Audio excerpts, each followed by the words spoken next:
Madam చెప్పండి, నేను అంగన్వాడీలకు సంబంధించి చేస్తున్నటువంటి దీక్షలకు సంబంధించి చూస్తే మీరు దీక్షలో పాల్గొన్నారు. ఎక్కడి నుంచి వచ్చారు మీరు? ఏ ప్రాంతం నుంచి? మీరు ప్రధానంగా ప్రభుత్వాన్ని ఏం డిమాండ్ చేస్తారు? నేను బాపట్ల జిల్లా నుంచి వచ్చానండి. బాపట్ల జిల్లా ప్రధాన కార్యదర్శి రేఖ. నేను రాష్ట్ర ఆఫీస్ బ్యారర్స్. ఇప్పుడు ఈరోజు మేము 36 రోజులు కంప్లీట్ చేసుకొని ఈరోజు నిరవధిక సమ్మె చేస్తూ ఉన్నాం. మేము న్యాయబద్ధంగా మా డిమాండ్స్ అడుగుతూ ఉన్నాం ప్రభుత్వాన్ని. ఈరోజు ఎలక్షన్ దగ్గర పడుతున్న టైంలో మీరు సమ్మె చేయడం కరెక్ట్ కాదు, మీరు వెళ్ళిపోవాలి విధులకు అని చెప్పేసి సజ్జల రామకృష్ణ గారు చెప్తా ఉన్నారు. మేము న్యాయబద్ధంగా 4.5 సంవత్సర కాలంలో ఎన్నో రిప్రజెంటేషన్స్ ఇచ్చాం ప్రభుత్వానికి.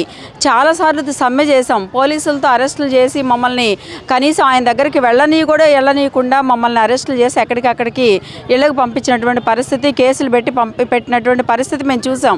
కానీ ఎమ్మెల్యేలకు కానీ ఎంపీలకు కానీ అన్ని ఇళ్లకు ముట్టడించి రిప్రజెంటేషన్స్ ఇచ్చాం. అయ్యా మా బాధలు ఇలా ఉన్నాయి, అంగన్వాడీ సమస్యలు ఎలా ఉన్నాయి అని. కానీ ప్రభుత్వం చెప్తా ఉంది ఎలక్షన్కు ముందు ఇది ఒక అవతారం ఎత్తారు, కావాలని అడుగుతున్నారు అని చెప్తున్నారు. మేము కావాలని అడిగే వాళ్ళమైతే 4.5 సంవత్సర కాలంలో మా బాధలు మీ దృష్టికి ఎన్నోసార్లు తీసుకొచ్చాం.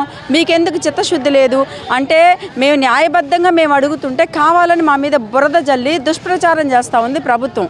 మేము అడుగుతుంది ఏంటంటే అంగన్వాడీలకు ఈ 5.5 సంవత్సర కాలంలో ఒక్కసారే వేతనం పెంచుతామంటున్నారు. మరి ఒక్కసారి ధరలు కూడా పెంచవచ్చు కదా. 5 ఏళ్ళకు ఒక్కసారి పెంచు ధరలు కూడా. మరి 5 ఏళ్లలో ఎన్నోసార్లు ధరలు పెంచావు. ఈరోజు కందిపప్పు ఎంత ఉంది, ఆయిల్ ఎంత ఉంది, మొన్నటిదా టమోటాలు 100 రూపాయలు అయినా కానీ కొనలేని పరిస్థితి, ఉల్లిపాయలు కొనలేని పరిస్థితి. మళ్ళీ ఇంత ధరలు పెరిగిపోతూ ఉంటే మరి 5 ఏళ్ళకు ఒకసారి నువ్వు ఎలా జీతాలు పెంచుతావు? మేమేమైనా కరువు భత్యం తీసుకుంటున్నామా? పోనీ మాకేమన్నా ఎక్సెస్ ఏమన్నా గవర్నమెంట్ నుంచి ఏమన్నా వస్తున్నాయా?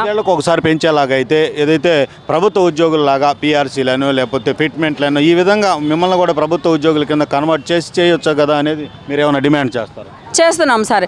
అదే మమ్మల్ని ప్రభుత్వ ఉద్యోగులుగా గుర్తించే పని అయితే మేము ఇంకా 5 సంవత్సరాలుగా కాదు, మేము పెంచిందాక మేము అడగం. మమ్మల్ని ప్రభుత్వ ఉద్యోగులుగా గుర్తించండి. మీరు ఎప్పుడు పెంచితే అప్పటిదాకా మేము ఉంటాం. మాకు అన్ని అలవెన్స్లు వస్తాయి కాబట్టి మేము వెయిట్ చేస్తాం. ఈరోజు మాకే కరువు భత్యం రాదు, మాకే డిఏలు రావు, ఏమి రావు. ఈరోజు మేము పోరాటం చేస్తుంటే మా కళ్ళ నీళ్ళు తొడవడానికి టీఏ ఇస్తామన్నా డిఏ లేదు. అక్కడ డిఏ పెట్టారు కానీ మాకు టీఏనే ఇస్తారు. అది కూడా మా యొక్క డిస్టెన్స్ని బట్టి ఏదో 20 రూపీసో 50 రూపీస్ వస్తుంది. దానిలో 1000 రూపాయలే మాకు రావు. కానీ దీన్ని కూడా ఏదో హైలైట్ చేసుకొని మేము ఒక డిమాండ్ పరిష్కారం చేశామని చెప్తున్నారు. ఇది పెద్ద డిమాండ్ లాగా ప్రభుత్వం చెప్తుంది.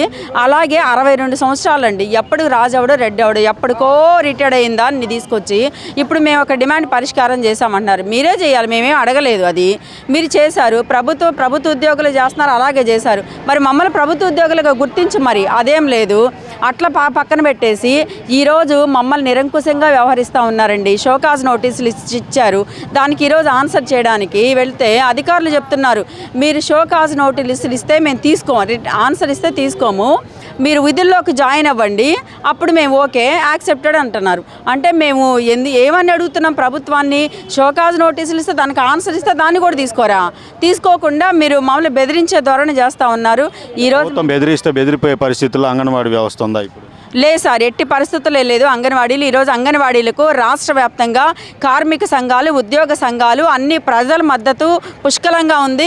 ఈ సమ్మె కాలంలో మా యొక్క ఏరియాలకు వెళ్తే కూడా లబ్ధిదారులు కానీ ప్రజలు కానీ ఏమ్మా మీ యొక్క సమ్మె ఏమైనా పరిష్కారం అయిందా అని అంటున్నారే తప్ప మా లబ్ధిదారులు గర్భవతులు బాలింతలు కూడా మమ్మల్ని అడుగుతున్నారు సార్ మీరు ఎప్పుడు వస్తారు, మీ సమ్మె పరిష్కారం అయితేనే రండి.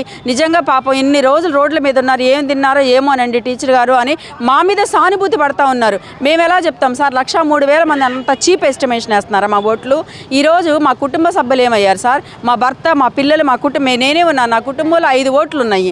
మరి నేనేంటి పరిస్థితి అంటే 1,03,000కి ఎలా క్యాలిక్యులేషన్ వేస్తారు? 15 లక్షల ఓట్లు మా కుటుంబ సభ్యులే ఉన్నారు. మరి ప్రజల మద్దతుతో కార్మిక సంఘాలు ఈరోజు మాకు పెద్ద ఎత్తున సంఘీభావం తెలియజేస్తుంది. మీరు చేసేది న్యాయమైన పోరాటం అని మాకు చెప్తా ఉన్నప్పుడు మా ఓట్లని ఏమవుతాయి? అన్ని ఓట్లు మావే. ఈరోజు ప్రభుత్వం అది ఆలోచన చేస్తే బాగుంటుంది. కానీ ప్రభుత్వం దాన్ని పక్కన పెట్టి దుష్ప్రచారం చేసి మా మీద ఏదో మభ్య పెట్టి అది చేసాం ఇది చేసాం వెళ్ళిపోండి అని చెప్తా ఉన్నారు.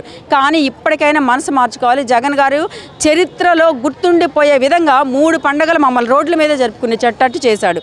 కానీ ఇది మాత్రం మా న్యాయ పోరాటమే. ఈరోజు మాకు మా ప్రాణాన్ని త్యాగం చేయడానికైనా మేము సిద్ధమయ్యి ఈరోజు ఆమరణ దీక్ష, ఇది వాస్తవంగా నిరవధిక దీక్షలో కూర్చున్నాం మేము. అంటే ఈ నిరవధిక దీక్షను మేము మా ప్రాణాలను కూడా పోయినా పర్వాలేదు కానీ మా డిమాండ్ సాధించుకోవడానికి పట్టుదలతో మేము ఉన్నాము. రాష్ట్రం అంతా కూడా అంగన్వాడీలు ఎవ్వరు కూడా విధుల్లోకి చేరే ప్రసక్తే లేదు. మేము సమ్మె విరమించేది లేదు. ప్రభుత్వం ప్రకటన చేసి మా డిమాండ్ పరిష్కారం చేసి వేతనాలు పెంచేంత వరకు మా పోరాటం ఆగదు.